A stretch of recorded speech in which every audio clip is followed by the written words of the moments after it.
Nalipay mo, mga bata? Nalipay mo ron? Kinsay naguol, tas ang amot. Lipay oy, ka na mo graduate ha? Lipay kay na. Kamo mga ginikanan, nalipay mo, nga mo tapos na sa grade 6 inyong mga anak? Kinsay nalipay nga ginikanan, tas ang kamot. Ang mga bata, lingian yung ginikanan, wa mo isas kamot ang uban. Nga naman, basin og dunay mga ginikanan nga nag-ingon, sus, ni graduate na last grade 6, wa lang gyapoy buot. Tapulan lang gyapon kaayo. Di lang gyapon mo tabang sa mga buluhatos balay. Nahuman na lang grade 6, adik lang gyapon kaya ng cellphone. No? Una, nga niingon si Kristo diri sa atong ebanghelyo, ang bag-ong bino isulod og bag-ong sudlanan. Inig karong sunod school year, bag-o na mo og level. So bag-uha sad ang inyong batasan. Pasabot mag-anam og tubo ang level sa grado sa pag-eskwela, mag-anam sa tubo ang nindot nga kinaiya. Basin mo niya hinuog mo, graduate na lang mo sa nang grade na 12. Sa tita? Grade 12. Basing mo abot na lang mo dito, adik lang yapon sa cellphone, kutob lang yapon TikTok. Niya, di lang yapon maminaw sa sulti sa mga ginikanan. Yang inyong ginikanan, magsigilan nagkutkuts pagka wagi ayaw ni mga panuwang dagko. Way siguro, buy-buyon pa mo. Ingnon pa mo nga, dagko lang ang kaon ninyo, muramog baboy. So aron malikayan, kamong mga mutapos na sa grade 6 karon, gamita ang inyong nakatunan. Unsa may una ninyong nakatunan? Tubaga ko ha, mathematics. 1 plus 1 equals? Husga. 2 times 8 equals? 16. Come on, 16 times 16. Lingo na. Lingo. Di sa ko kamaw na. Mamlo, math ra ba na? Teacher. Wasad katubag. Asag di lang. Kamaw naman mo anang inyo. Sige. Karon, na ako ipangutana. Pila may Dios nga atong giampuan? Pila ka buok Dios? Pila ka buok Dios? Kinsay mo ingon usa taas ang kamot? Kinsay mo ingon nga tulo? Oy, mga katikista. Tanawa ha? Klaro kay nistanan. Sige. Ang atong Dios, sigo pa mo kay nag-COVID man gud to, mo tudloy ang inyo sang ginikanan, otro sang way simba-simba. So ang atong Dios usa niya tulo ka persona. Usa ka Dios nagamhanan kaayo, buotan kaayo. Usa ka Dios nga mao'y naghimo natong tanan, pero dunay tulo ka tawo nga naa diha sa usa ka Dios, ang Amahan, ang Anak, ug ang Espiritu Santo. Si Maria, Dios ba si Maria o dili? Kinsay mo ingon nga si Maria Dios, taas ang kamot? Very good. Kinsay mo ingon nga si Maria inahan sa Dios, taas ang kamot? Very good. Dire wagi ni pataas. Libog sa sila.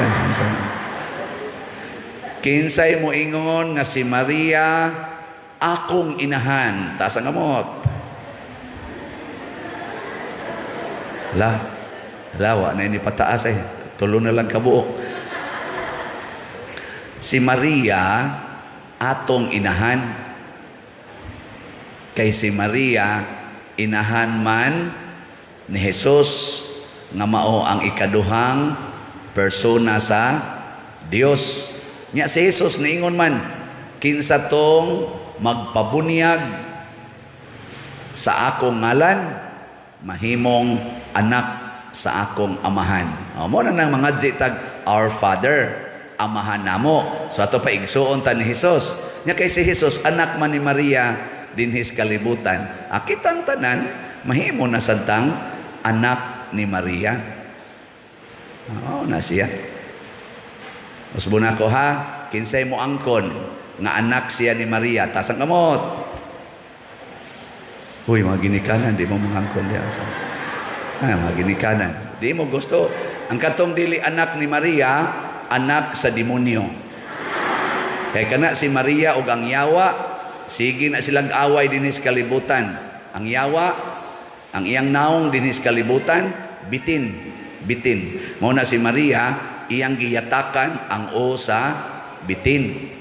Sige, akong usbon, ang kanang di mo isa nga anak siya ni Maria, anak nas bitin. Kinsay mo angkon nga anak siya ni Maria, tasa kamot. Jotay na lang ang anak sa bitin. Jotay na lang.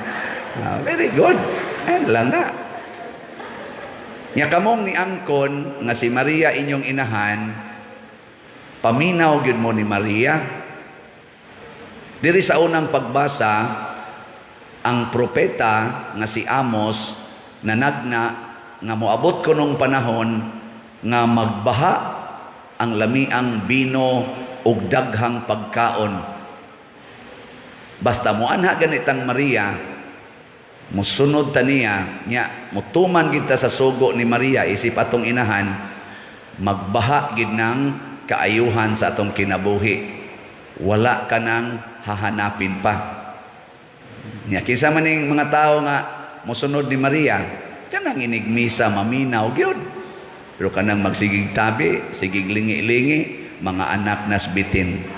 Ang bitin nagkawit nas inyong liog, yun ay paminaw diha, ay paminaw. Ana nang bitin ga ana na rong os bitin diha sa inyong liog, aron magsigi mog lingi didto. Sige mog tabi anang imong tupad. Kanang imong tupad makigtabi na gina nimo, bitin na. Basta panahos misa, bitin, mga blit man na. Hinomdom mo, basahan ninyo sa Book of Genesis. Kana bang sa Bible ba? Ang bitin, maoy na nintal ni Eva, iyang gisitsitan, siya, Eve, good morning. Ningon sad si Eva, good morning sad tin. Ana siya. Niya, sige lang istorya. Oy, nailad si Eva. Niingon na yung bitin, pwede mo mukaon sa bunga aning kahuyan. Uy, ingon man ang Ginoo nga di ko naman pwede mukaon. Siya, purting lamia ani. Kan-ani ninyo. Kay mahimo dayo mong liwat sa Ginoo. Siya, unsa may pagkaliwat sa Ginoo. Siya, imong knowledge, purting nindutan as imong knowledge. Maunhan pa nimong Ginoo. Ingos Maria, ingon si Eva, still ano? Mauday na mahitabo. Ako, hades Eva. Kit dayon. Iyas ang gitagaan si Adan. Nakasaha dayon sila. Mauto si Eva o si Adan, gipapahawa sa paraiso. Wa na sila'y pagkaon. Si Maria maoy ni puli ni Eva. Iyang giyatakan ang bitin. Ningon ang bitin, nindot kay Maria, kana yung madato ka. Ingon des Maria, ang giingon sa Ginoo, kinahanglan magpabilin kong pobre. Wag yun madato sa Maria. Hasta si Jesus, kaya nga naman, kana manggong kwarta, sige kag pangitaan ng kwarta, iya manasbitin. Kinsa din ang magsigig pangayog kwartas ginikanan, tasang kamot. Mga bitin mo. Kinsa din ang masuko gyud kung dili taga-agbahon para ato eskwelahan, tasang kamot. Ala, nga bitin yapon mo. Ayaw pagsig pangitaan ng kwarta. Unsa may pangitaon? Pangitaa ang imong maayong relasyon ni Maria.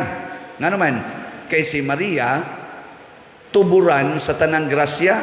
Mobita ng Hail Mary. Gikono, kisay ka maong mungadzi og Hail Mary. Ready? Go. Hail. Diha sa ta.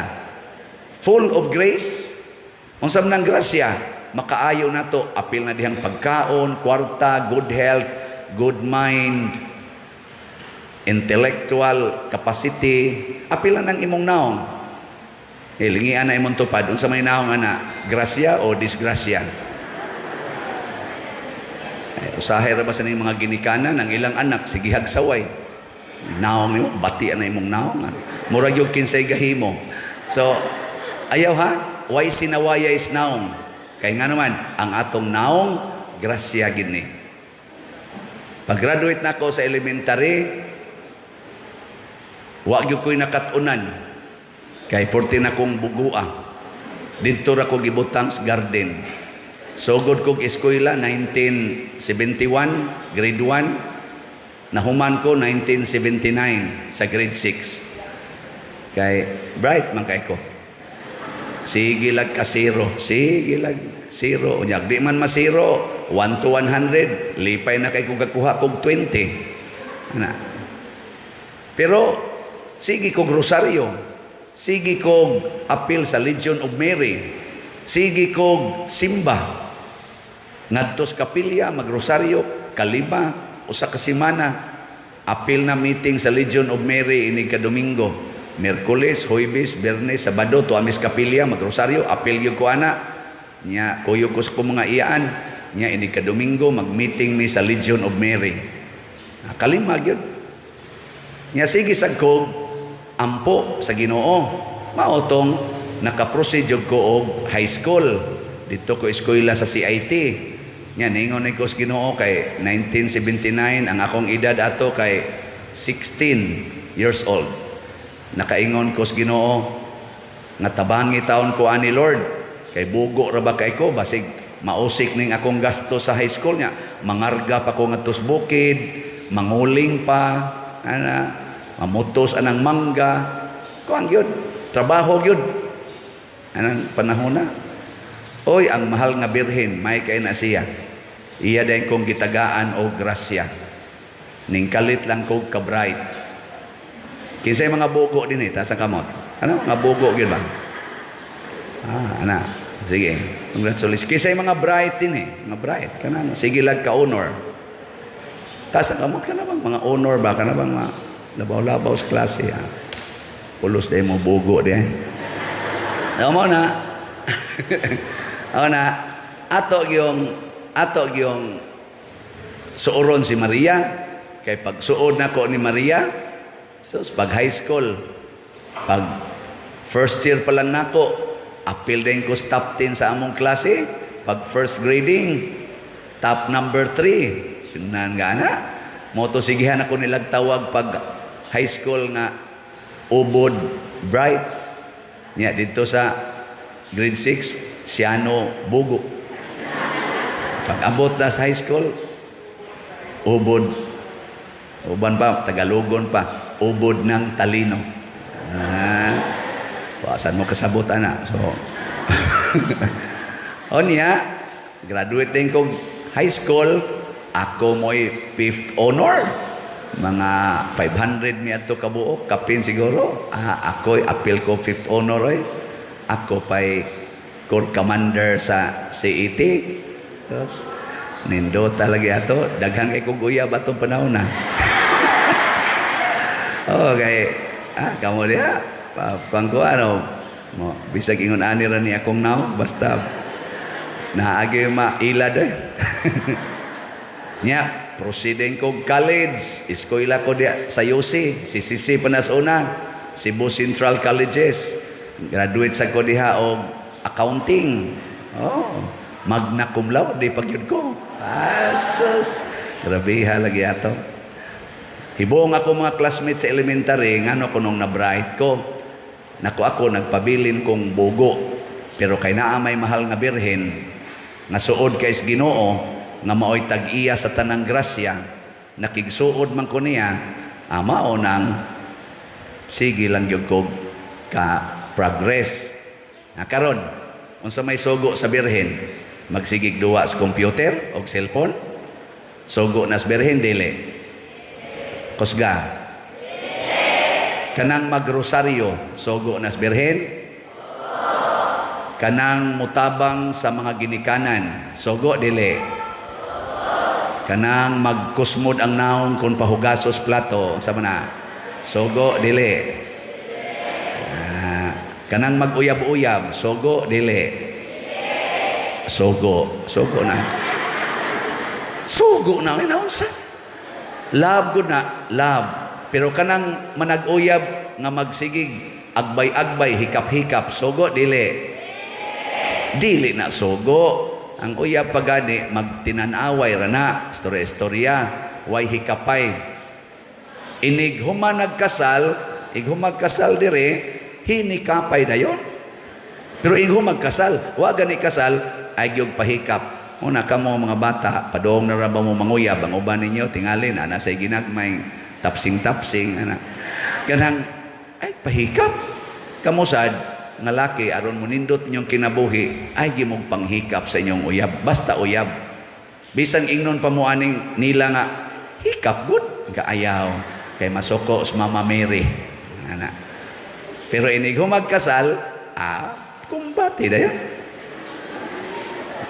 Karon na tanawa inyong palibot, inyong mga igsuon nga dagko-dagko na, inyong mga iyaan, oy way mga kasal siging hinikapay, sigig tinukhangay. Ayaw mong sunod ha, kay di mo sugot si Mama Mary. Nya si Jesus mawa sad nato kung makasala ta. Nya si Jesus mao itighatag sa tanan. Mao na munindot ang atong kinabuhi kung suod ta ni Maria. Suod ta ni Jesus, way sala. Nga mo maginikanan, paningkamot mo nga ang inyong anak tudloi sa sakto. Ay mo anang word nga ay mo pag-uyab-uyab kay di mo mulampos. Ing na hinoon ay mo paghikap-hikap sa inyong uyab. Ay mo pagkuyog-kuyog nga kamurang duha. Nya panimba mo, pagampo mo, kanay itudlo. Inyo man pugnan nga manguyab nga ini ka 15 anyos anak 16, lami man kay nang uyab. Ako god sugod kog panguyab, 14 akong edad. Nya nakauyab jud kog mga napo kabuok. Hangtod nisod ko seminaryo. Pagsod seminaryo, awa na ko nanguyab. Kay permanente namang madre among kauban. Mao naman ay among counterpart. Di naman nakinahanglang panguyaban kay kauban na may anas kinabuhi. Pero way sala. Wa ko anang tinukhangay. Nga naman, ang mahal nga birhen, virgin, pure, and holy. Akan ay sunda. Virgin, pure, and holy. Nya imo ning ma-maintain. Bisag abot na kag tiguang. Permanente gyud kang happy, nya contented, and holy. Mobayulit kay kani? Gool day kag maayo. Una, salamat sa inyong mga ginikanan, sa inyong mga teachers nga ni-guide ninyo, hinaut-unta sa inyong personal nga kinabuhi, mugiya gid ninyo ang mahal nga Birhen Maria. Manindog ta,